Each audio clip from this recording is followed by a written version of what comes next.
Olá, me chamo Vitor e sou membro do Grupo de Estudos e Aplicações de Processos de Separação por Membranas, o GEAPS Membranas. Hoje vou apresentar para vocês parte dos resultados alcançados ao longo do projeto que envolveu a integração da destilação assistida por membrana e extração líquido-líquido para a recuperação de ácido sulfúrico, metais e água de reuso de efluentes ácidos de mineração. Nos últimos anos, a demanda por bens minerais cresceu de 23,7 para 70,1 bilhões de toneladas. Dentre esses minerais está o ouro. O efluente mineração de ouro contém diversas espécies capazes de causar elevado impacto ambiental, como por exemplo o ácido e o cobre. Foi demonstrado em estudos anteriores uma resposta de fuga e mortalidade de 3 espécies de anfíbios que, quando expostas a concentrações tão baixas quanto 100 microgramas por litro de cobre. Nesse sentido, as mineradoras têm adotado conceitos de mineração de precisão e mineração de águas residuárias. No segundo deles, os efluentes gerados são vistos como uma fonte de subprodutos de interesse passíveis de serem valorados.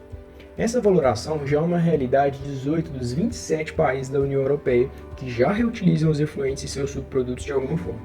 O potencial de recuperação de ácidos e metais de fontes secundárias foi recentemente revisado através de técnicas de processos de separação por membranas e extração líquido-líquido. O processo de destilação por membrana é um processo de separação que conta com a diferença de pressão de vapor como força motriz para a recuperação de água de reuso.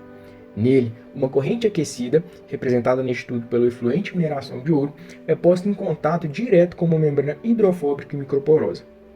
Essa membrana, por sua vez, encontra-se em contato com outra corrente refrigerada. Por se tratar de uma membrana hidrofóbica, soluções aquosas são incapazes de permear a membrana e o processo apresenta uma rejeição teórica de 100% das espécies não voláteis. Assim, apenas vapor de água é capaz de permear. Estudos anteriores confirmam a eficiência do processo de destilação por membrana, alcançando altos valores de retenção de metais e ácido, superiores a 95,7% e 99,9% respectivamente. Embora eficazes na recuperação de água, estes processos geram correntes enriquecidas em compostos não voláteis e de maior impacto ambiental. Por outro lado, as maiores concentrações podem ser interpretadas como uma corrente de maior potencial químico, que por sua vez favorece a recuperação desses compostos por técnicas como extração líquido-líquido. Os processos de extração líquido-líquido se dividem em etapas de extração, reextração e, em casos de baixa seletividade para o composto de interesse, uma etapa intermediária de lavagem. A técnica foi validada para a recuperação de diversos subprodutos, dentre eles o cobre e o ácido sulfúrico. Portanto, o trabalho se justifica pela crise no fornecimento de matérias-primas alinhado com a exigência de rotas de reciclagem eficazes e economicamente viáveis. Para este fim, o Estado-da-Arte aponta para rotas combinadas que garantam de forma simultânea o tratamento de efluentes e sua valoração. Cabe relembrar ainda a importância de alternativas para o destino de efluentes de mineração, haja visto os últimos acontecimentos de rompimento de barragem que acometeram o estado de Minas Gerais. Não somente, mas a recuperação de ácido sulfúrico e cobre pode representar economia para o usina de beneficiamento do ouro ou receitas adicionais da comercialização destes dois subprodutos. Os experimentos de destilação seguiram as condições ótimas estabelecidas em estudos anteriores, e todas as caracterizações foram feitas através de procedimentos padrões. Na tabela 1 são apresentadas as principais características do efluente coletado, com destaque ao baixo valor de pH e elevada concentração de cobre. O concentrado gerado pelo processo de destilação foi então destinado à recuperação de ácido sulfúrico e cobre. Nesta etapa foram utilizados diferentes extratantes, temperaturas de operação e soluções de reextração. Além da eficiência técnica, também foi avaliada a viabilidade econômica do processo, com ênfase nas classes 4 e 5, que consistem em análises conceituais e estudos de viabilidade através de modelos paramétricos e levantamento dos custos associados aos principais equipamentos. Optamos por apresentar daqui para frente os principais resultados alcançados, a começar pelos resultados da destilação por membranas. O processo apresentou um fluxo médio de 5,51 litros por metro quadrado hora. Apesar da eficiência de rejeição superior a 98,7% dos compostos que compunham o efluente, observou-se que a condutividade do permeado aumentou ao longo do processo de destilação para taxas de recuperação superiores a 35%. Dado que o fluxo de permeado permaneceu estável, a hipótese de molhabilidade da membrana foi descartada como uma possível explicação para o aumento da condutividade. Isso leva a uma hipótese de que o ácido sulfúrico estava permeando a membrana. É possível comparar a condutividade do permeado e a pressão de vapor do ácido sulfúrico juntamente com a taxa de recuperação do processo, ambas com padrão de aumento semelhante. À medida que o efluente é concentrado, a pressão de vapor do ácido sulfúrico aumenta e sua propensão a transpor os poros da membrana é favorecida. O fenômeno justificaria ainda o pH final do permeado, que correspondeu a 3,9. A menor eficiência de extração foi observada para o Cianex 923, embora ainda considerado um resultado satisfatório com eficiência média de 52,4%. Ácido versátil, THA diluído em querosene e a lamina 336 apresentaram eficiências de extração superiores a 70%. De todos os extratantes utilizados, foram observadas emulsões para Liquat 336 e THA, e por esse motivo, novos experimentos foram realizados utilizando 1-decanol como diluente. O solvente orgânico tem maior densidade e valores de tensão superficial em relação ao querosene, propriedades que favorecem a sua maior dispersão e aumentam sua coalescência uma vez disperso. Se a extração for considerada, a Liquat 336 diluída em decanol e THA, também diluída em decanol, tornam-se as fases orgânicas mais apropriadas para a reciclagem do ácido mineral, dada a maior eficiência para a recuperação da fase orgânica.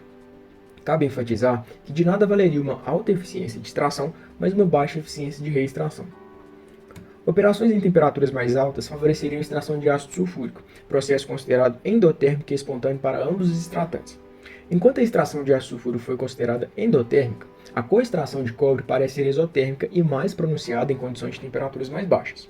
No geral, os resultados para a extração de ácido sulfúrico e coextração de cobre são favoráveis à integração dos processos de destilação e extração, considerando que o concentrado da destilação é produzido em temperaturas próximas a 60 graus Celsius.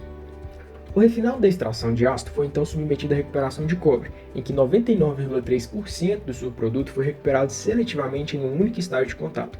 A extração de cobre é altamente dependente do pH, e uma alta concentração de íons de hidrogênio mudaria o equilíbrio para a liberação de cobre ao invés de sua extração. Isso justificaria então a primeira etapa de extração do ácido sulfúrico, para que o pH do meio ficasse dentro da faixa que possibilitasse maior eficiência e seletividade para a recuperação de cobre. O processo de extração de cobre foi considerado exotérmico e espontâneo. Em altas temperaturas e elevada acidez, o extratante pode sofrer desoximação, diminuindo assim sua eficiência de recuperação. Para a recuperação de água, ácido e cobre, estimou-se um capex total de 1,28 bilhões de dólares, com maior contribuição das unidades de extração. Se for considerado um sistema de resfriamento para o destilado, o custo para a recuperação de água seria de 2,62 dólares por metro cúbico, com maior contribuição das unidades de resfriamento. Se a água de processo for continuamente alimentada no tanque de destilado, os sistemas de resfriamento podem ser a princípio descartados. Para este segundo cenário, o OPEX total corresponderia a 23 centavos de dólar por metro cúbico, valor comparável aos preços atuais praticados para aquisição de água. Para o ácido sulfúrico, o OPEX correspondeu a 42 centavos de dólar por quilograma de ácido recuperado. Apesar da eficiência técnica na recuperação do ácido, os resultados econômicos demonstraram que sua obtenção implicaria um produto com custos superiores aos praticados atualmente, que giram em torno de 22 centavos de dólar por quilograma de ácido sulfúrico. A recuperação de cobre, no entanto, foi considerada economicamente viável, com custos de 4,25 dólares por quilo de cobre recuperado, sendo praticado atualmente preços em torno de 10 dólares por quilograma de cobre. Em suma, as técnicas de destilação e extração foram efetivamente integradas e permitiram que água, ácido e cobre fossem recuperados do efluente de mineração de ouro. Nenhuma incrustação foi observada durante esse experimento de destilação, e sua eficiência para a rejeição de ácidos e metais permitiu a recuperação desses subprodutos em experimentos de extração subsequentes. Além dos resultados técnicos favoráveis, ainda há oportunidade de melhoria para a recuperação de ácido sulfúrico, uma vez que os custos para sua obtenção foram superiores aos praticados comercialmente. No entanto, os resultados globais reforçam que os sistemas integrados são cruciais para a valoração de efluentes. Em vez de seu simples tratamento para descarte, a destilação por membrana e extração leptolito, quando integrados, podem ser uma alternativa interessante para a recuperação de subprodutos de águas residuais de mineração de ouro. Deixamos como forma de consulta os trabalhos publicados ao longo do projeto e relacionados ao tema. Antes de finalizarmos, gostaríamos de apresentar nosso grupo de pesquisa e nos colocar à disposição para esclarecermos as dúvidas de vocês. O GEAPS Membrana foi criado em julho de 2010, buscando ampliar os conhecimentos do emprego de processos de separação por membranas no tratamento de águas residuais. Também visa o reuso de água e a substituição dos processos clássicos de separação em processos industriais, bem como a integração e intensificação de processos. A cooperação com grupos de pesquisas nacionais e internacionais tem sido constante e amplia o estudo das aplicações dos processos com membranas. Atualmente, o grupo é coordenado pela professora Mira Amaral, que atua no Departamento de Engenharia Sanitária e Ambiental da UFMG.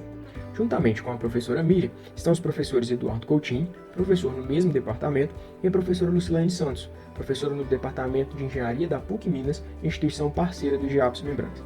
Hoje somos 12 alunos de doutorado e 5 alunos de mestrado que buscam de forma conjunta soluções práticas para os problemas atuais da nossa sociedade. Agradecemos a atenção de vocês e até breve.